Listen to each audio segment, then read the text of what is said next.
So the president is back from Beijing, so let's talk about what this big trip to China actually secured. The White House says China is willing to help the U.S. mend shortages of rare earths and other critical minerals.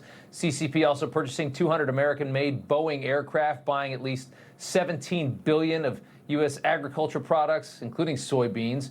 China also be restoring market access for U.S. beef producers as well. A lot of beef can go to China.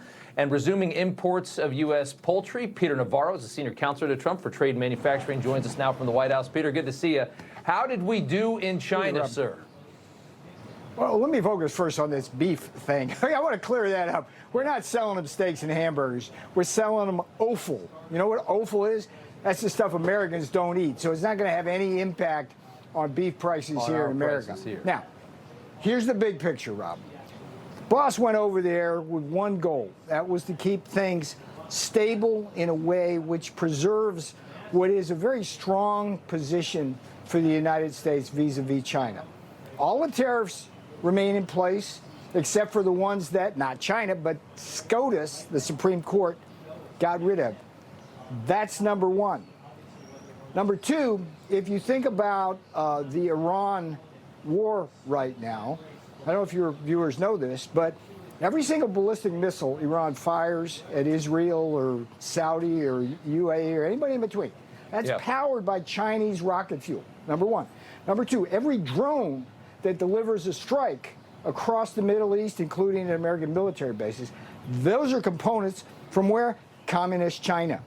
And number three, we pushed the Russians out of Afghanistan, then the Soviet Union, by sending the Taliban Stinger missiles, knock their aircraft out of the sky. China can do the same thing with a Stinger equivalent called man-pads, okay?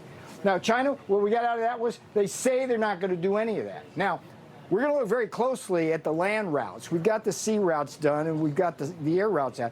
There's land routes that come in from Pakistan, from other to Turkestan, all sorts of places. We're going to watch that carefully, but so far, at least, they did that. That's a big deal. Now, look at what we've done, too, Rob. Venezuela, Chinese are out of there. Cuba, out of there. That's the Don Road Doctrine. And the United States military right now controls the Strait of Hormuz, which means it controls the supply of oil, not just to China, but to the entire East, okay? The Far East, as they used to call it. So you're making. There's some big progress. I want to just ask you real quick, if I could. People are missing that. That story was not told, Rob. No, it largely wasn't told, and what you guys are doing foreign policy-wise makes a lot of sense when you look at it more broadly, and I understand that. I want to ask you, though, real quick, the criticisms over giving China somewhat of an economic lifeline as they're struggling in this moment. Trump invested saying they're going to allow Chinese investment into the U.S., claiming it would not be in sectors that they classify as national security threats.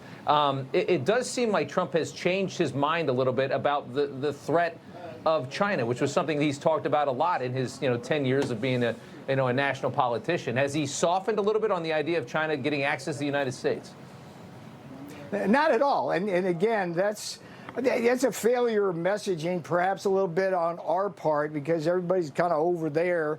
But the reality is, on the investment side, okay, all we're doing is doing what the Chinese have started to do to us and the rest of the world. We're going to watch very carefully what they try to put in. Think of it as an extra layer to the CFIUS process, which watches that. So don't expect any major change in the status quo. The same thing with the managed trade. I had the deficit, I don't know, it's like $150 billion a year now, direct from China. We're talking about $30 billion at USTR Greer is going to be looking at, and it's stuff like fireworks, which we don't make at all. So I think that the big picture here, it's like, look, what have the Chinese taught us, Rob, since the days of Nixon? What do they do to us? They flatter us, and then they make promises they never keep, okay? How about we take a page out of their book? So when the boss flatters the Chinese, hey, think about the historical arc there and draw your own conclusions. Okay. Connect those dots. I got it. Peter Navarro, good to see you from the White House. Thanks so much. Always a pleasure, Rob. All right, brother. Everybody's reporting the same stories, the same spin. You turn the channel, it's always the same.